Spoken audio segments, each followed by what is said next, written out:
you've been there all the time. You have, haven't you? You cheeky little, ugly, horrible, stinking, smelly, dirty slob. Oh, so you are awake then, I'll take it. Well, that is good. So can I carry on with this bloody programme and make it look like you're interested? Because I'm going to go on all night. You know that, didn't you? Eh? Right then.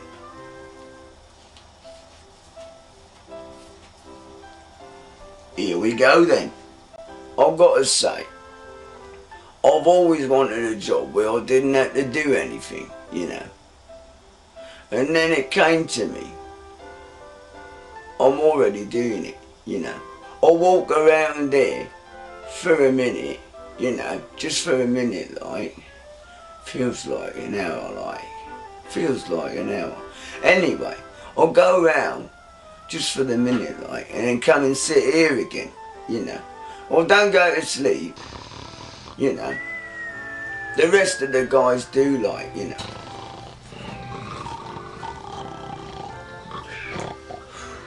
They all do, like, you know. In fact, they switch their radios off. I told them, I said, it ain't a good idea to switch the radio off, mate. I might come in and smash you over in the head with a brick, like, you know. Anyway, I remember when I was a kid, right, I had some crappy jobs when I was a kid, because crappy jobs is all they was for kids like me, you know. Anyway, even when I was about 15, 16, I had to be 16 anyway. I think I was about 16, I was. I had a job once in a sort of abattoir, yeah, cutting up pigs and cows' heads, like, you know. Because I had no other job, like. My dad said I had to get a job, or there was going to be nothing for me, like, you know.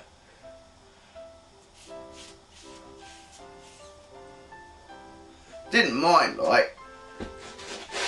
Didn't care much at all, really, but it was a job, you know. So I goes in anyway, expecting to be like the butcher, like, you know. Then he says to me, he says, have you cut meat before, he says. I says, no, I haven't, no. He says, right then. And he showed me how to do it, you know. Cutting the ears off and that, you know. I didn't like it, like. I was starting to see them in my sleep, like, you know. Like green piggies just flying past me, like, you know. Awful it was. Nightmares, like, you know. Anyway, I weren't fast enough at keeping up with the big boys, you know. Chopping them up, like, you know. I couldn't do it, you know, looking at me, they were, with their poor eyes and that. Anyway, I thought, I'm finished here. I'd done 2 heads, like, and the other guys had done 22, like, you know. So the boss come up to me and he said, here, are you any good, like? I said, well, I'm trying, like, but it's not my way, you know. He said, look, I've got a good job for you. You're going to have your own, like, office, you know. So I says, yeah, like, he says, what is it like? I says, well, you know, you have your own place, like. And you work in your own room by yourself, like, you know. So you won't be hassled, like, and it isn't like 13 pence. 13 pence per head it was. He says to me, he says, look, I'll take you around there and we go have a look at it, you know. So he goes in, like, and I sees all these cows' heads piled up all the way along this bench, right? But it only just happens that they are all looking my way from this way on, like, you know. Probably weren't, but I thought they were, you know. Anyway, so here I am looking at them, like, and all of a sudden he says, there's the machine, look. So happy he was, so happy. Unbelievably happy. I says, what's the matter, like? He said, it's brand new, mate, and you are going to be the first one to use it, like. I thought, oh great, what is it? Electric guillotine it was. So I stays mellow, didn't I? You know, swift like. Tell you something, right? It's so easy to use, mate. I says, go on then.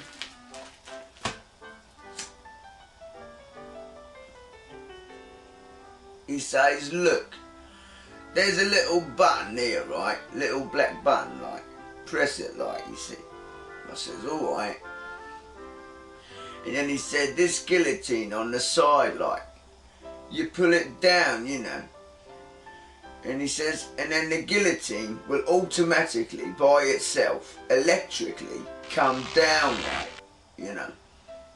Well, that actually, physically, knocked me sick, like, you know.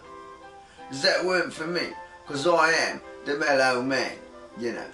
So I think, stuff it, I'll have a go, like.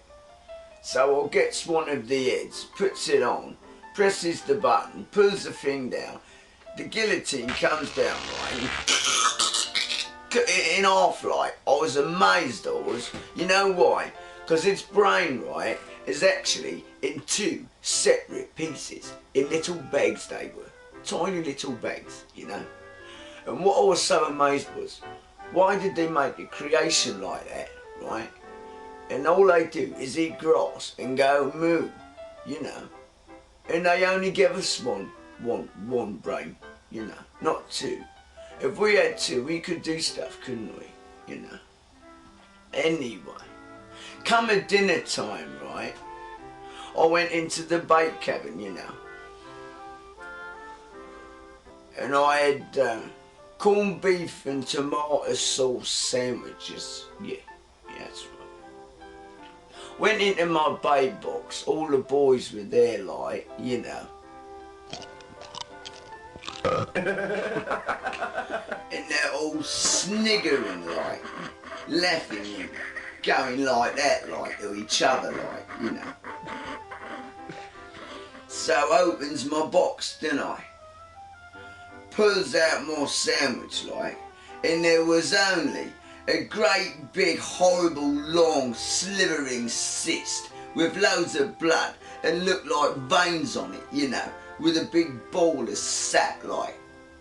I weren't happy, you know. From then on, I did start eating cheese and brown sauce sandwiches, like, so they couldn't do nothing to them, you know. I was clever, Swifty, like, you know.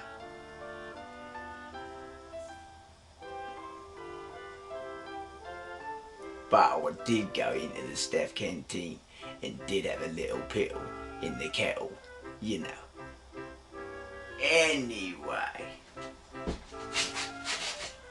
I've got to go on a patrol right now, but I suggest you either turn your little switches to off or turn down your volume, mate, you know. 'Cause the thick Geordie boy's coming in a minute to make a cup of tea. So I'll see you in 3,